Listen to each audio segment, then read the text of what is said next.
Okay, now let's talk about learner motivation. How do we get our students to engage with this flipped classroom model? And Susan Ambrose, she wrote this book, How Learning Works, says that there are three things that you need in order to have a motivated students. Students need to believe that they can do well, they have to see the value in what they're doing, and they need to feel supported.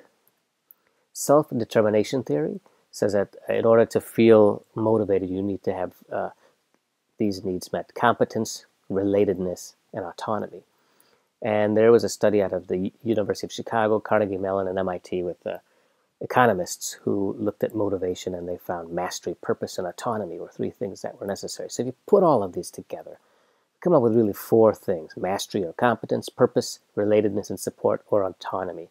And each one of these things actually is supported through the flipped classroom. Let's take mastery and competence first, right? So with mastery learning, as we talked about in the last video, we don't let students progress until they're able to prove that they can perform at a certain level.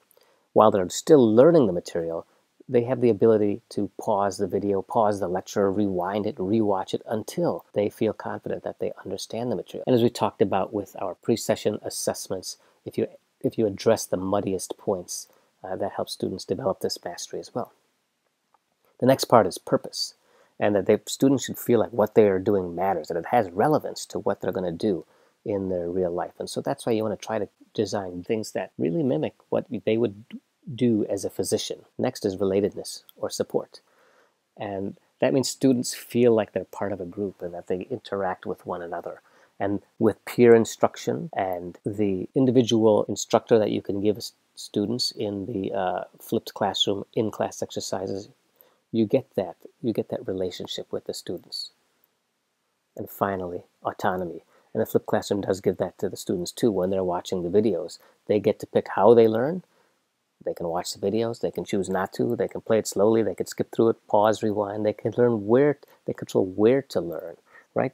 They have they can learn at home, they can learn in class because they got it on a mobile device, they can learn it anywhere. And they can pick when to learn. Do they want to binge watch all the videos a la Netflix House of Cards style, or if they want to distribute it across the whole semester? And so flipped classroom gives you all of these elements that are there for motivation.